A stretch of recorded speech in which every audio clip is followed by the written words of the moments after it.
Okay, this is Alzheimer's, what they forget to tell you. I think episode 50. I think. See, normally Wendy keeps me on track with the numbers, and then, she thinks I go through this thing, but I really forget. Um, Kalina decided to come on today. I've been asking her to come on for a while, but is actually ready now, so I'm happy that you're gonna share your story now. Um, and you can go ahead, take it away. Okay, yes, you had been asking me and asking me, well, invited me to come on and tell my story, and I kept putting it off, and next week will be better. So I finally called Karen the other day, and I was like, uh, I'm not ready because I don't want it to seem like a pity party or anything like that. So this is just like my experience, my personal experience for the grieving process I'm going through currently for my grandmother. Um, I feel today just as bad as I did the day it happened. And how long has it been? The 28th will be the 2 month anniversary.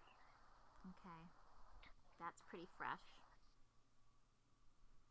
And so, like, during the day, it's kind of okay, you know, but it's like during the night is when your mind starts just playing tricks on you, and like I will have these scenarios like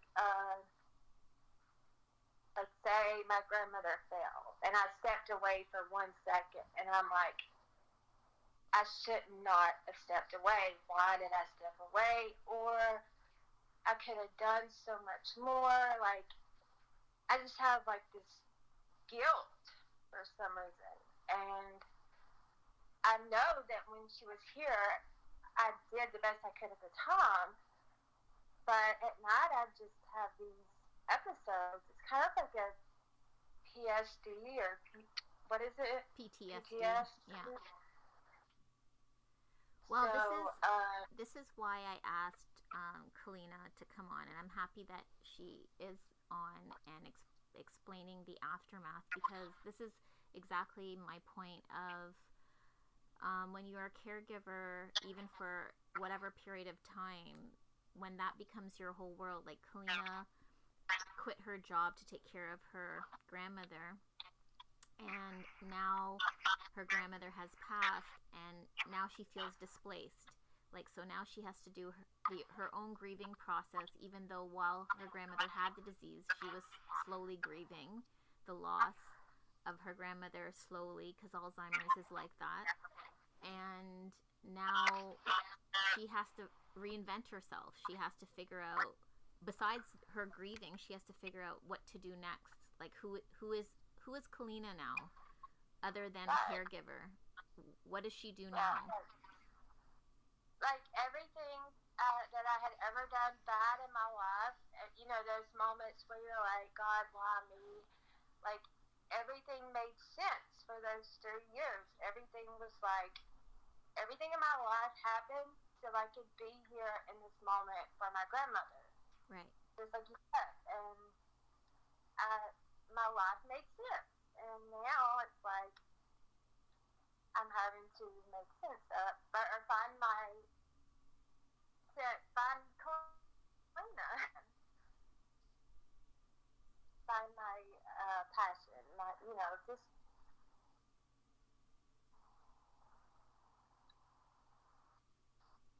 I don't know. I'm lost for words. You know, when it comes to death, there's really, and the hardest thing that I went through was one of the hardest things during the time was having to tell my daughter and knowing that there was nothing I could do to make her feel better. Right. You know, usually it's like, well, do you want to go shopping or get a new outfit? And all I could do was just hold her. And it's just everyone loses people and you grieve differently, and this is the first person in my life who I was so close with that has impacted me in such a way where it's really, really bad. Mm-hmm. You know, like, she passed away, and everyone next, whatever, Monday went back to school, went back to work, and what I was doing left. And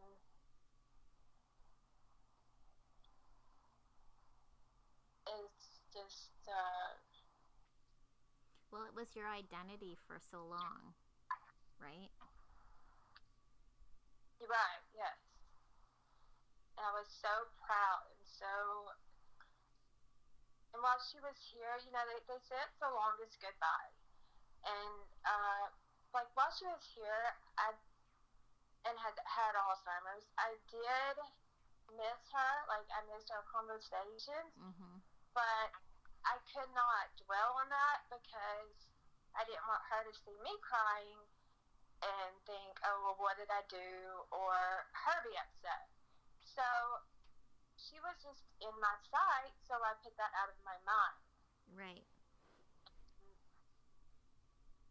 So I didn't really go through that while she had Alzheimer's. Of course, I missed the conversations and things like that, but as long as she was in my sight and I could feel her, I wasn't.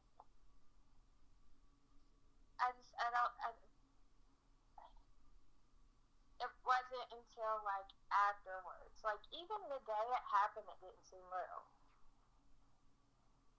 Even the funeral didn't seem real. But now it's like, she's really not coming back. Everything in my life that happened before, I knew that this was going to be, I could make it better. I would get a second chance. But this, no, she's never coming back. And I'm having a hard time with that. I don't know life without my Mimi. No, it's understandable. It's very understandable. And I don't think people, you had said earlier that you're thinking that it's such a long time, but grieving is your own process, right? Like, it's up to you when you are ready and you've healed. And I always say, like, I've had a lot of loss in my life, and you don't really get over it. You just learn to live with it. It just gets a little bit easier over time to live with it, right? Mm-hmm.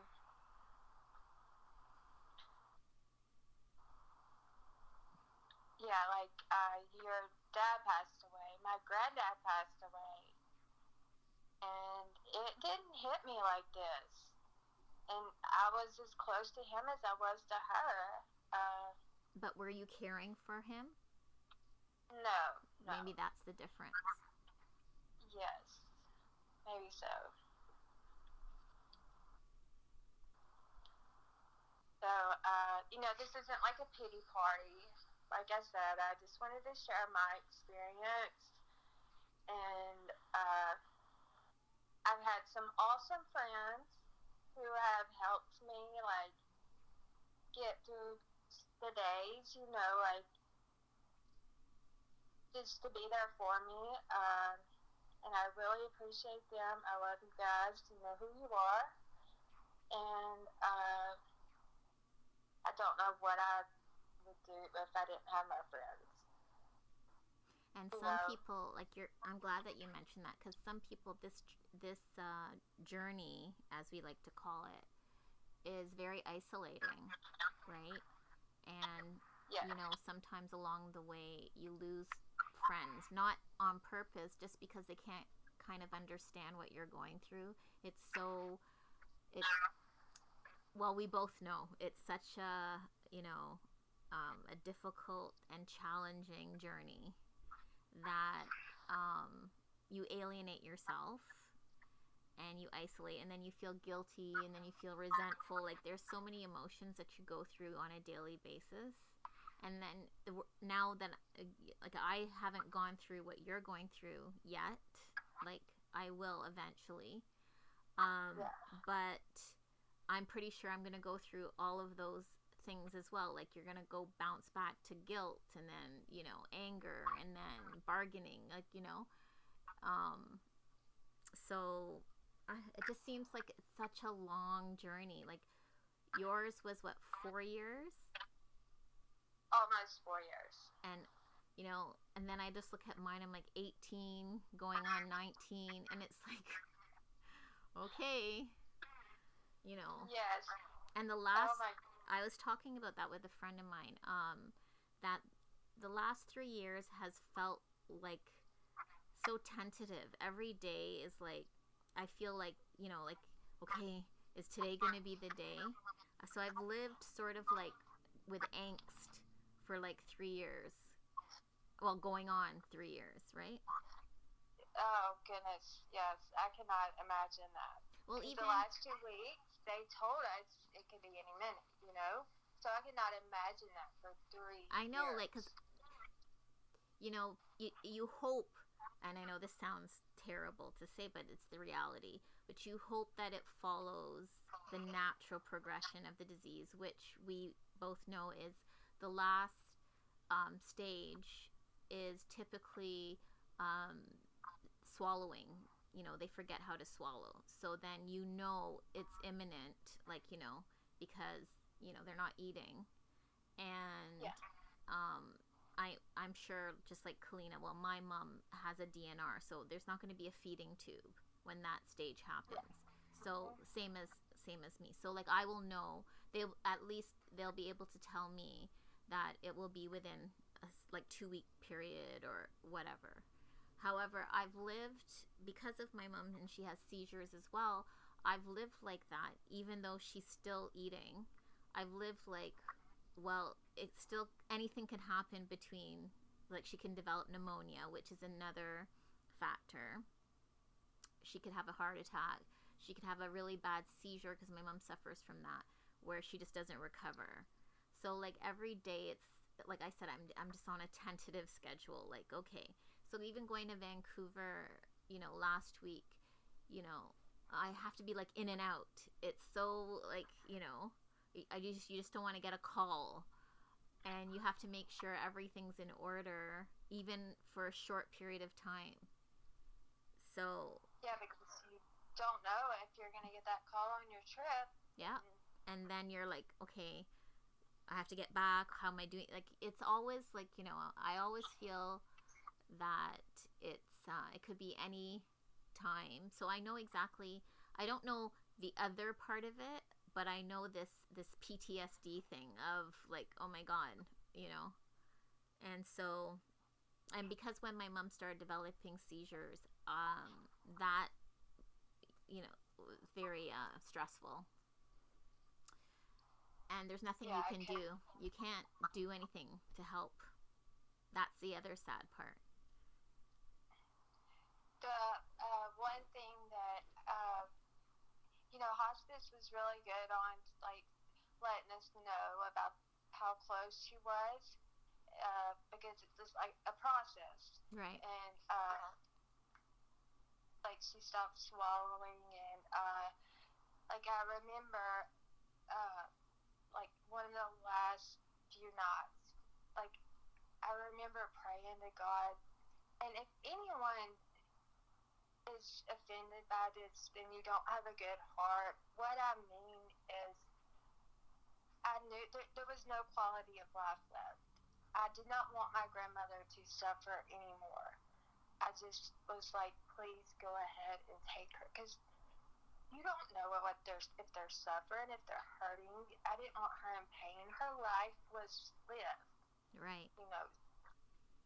And I just was worried, like, 24/7, and I know you're like that doubled with, it's just we need, I wish they could come up with a cure with this, like, yesterday.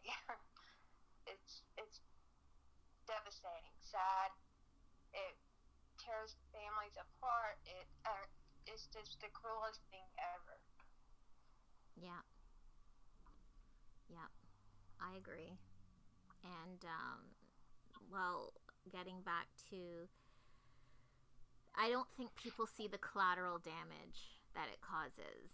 Like it's not an isolated disease. It absolutely, like, from diagnosis, it takes a team of people to be dedicated to that one person. And it's sad because you can't do anything. You just have to care for that, your loved one, but you really can't, you know, can't, there's no cure, so you can't really do anything. Yeah.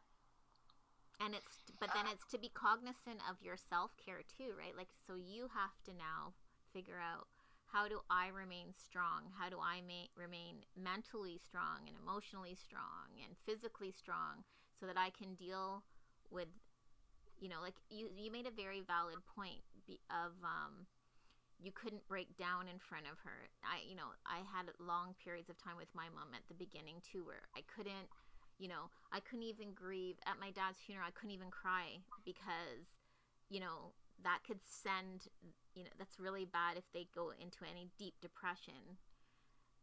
So. Did you have it when your dad passed away? Yeah, she was diagnosed 14 months before. And so, yeah. The first thing is like, you have to be strong, because for her, because who knows if she'll stop crying, right?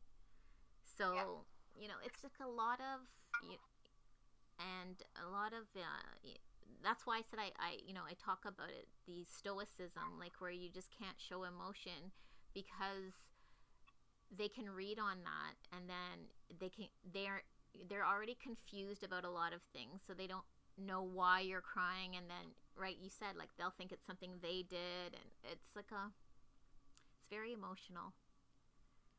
Yes, it is. And I know we're on a time limit, but same with my grandmother. When my granddad passed, I remember my aunt telling me that she was like, what are we doing here? Or that's what my grandmother asked her. And then she was like, when can we leave? Like, she just didn't know what she was, and she, for the longest, she would always ask about him, where he was, and so I would just say at work. I eventually stopped telling her and just was like, oh, he's at work, he'll be home soon. But yeah, so she didn't even remember going to the funeral.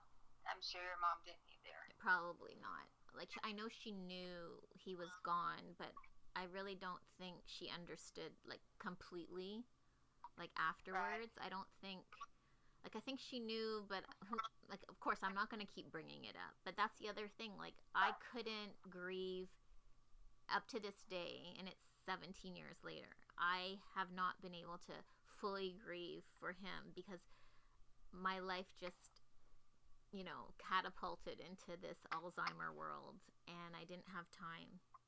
And plus, I had a child of my own. So, like you, so you're just, like, constantly balancing. Yes. Oh, and earlier I said it tears family apart. Tears families apart. It didn't tear my family apart. It just, you know what I mean? The anger. I was mad at the disease when I was saying it. Well, like, it does, though. It does build some resentment. It does. Like honestly, you do, it has its ups and downs. Yeah. And, but in the end, we came together. We did what we had to do for our grandmother, our mother, and we were happy we did it, But during the time, we did have our ups and downs, but that's what families do, right? Yep. Yep. I know. One day I'll be talking about this. The other side. Yeah. The other side of Alzheimer's. Yeah. So I'm very happy that you came on, and I know it took a long time for you to decide. But people have to know this part of it. We're trying to get Bill on, and he's still not ready.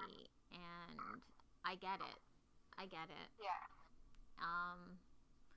But I do, as you know, my platform is, I am totally sympathetic, obviously, with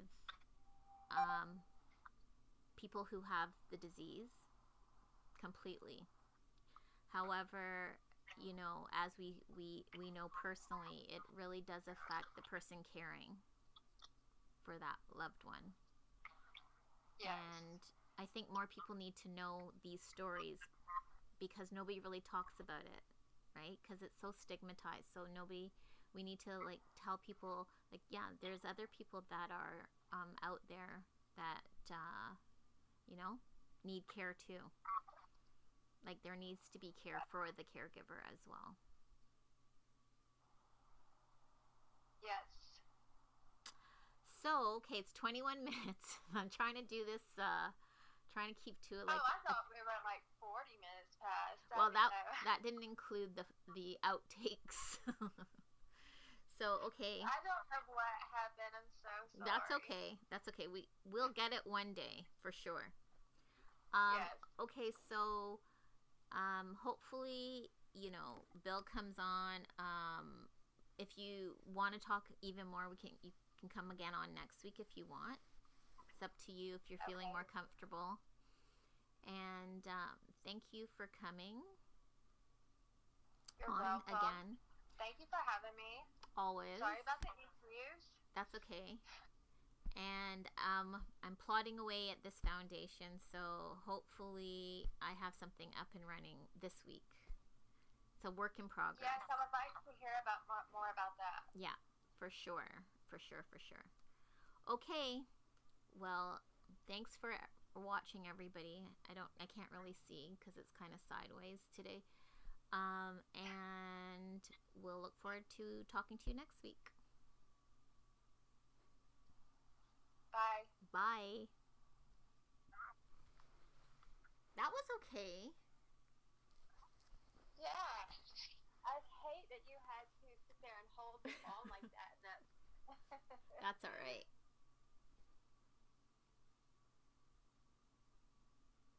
That's all right.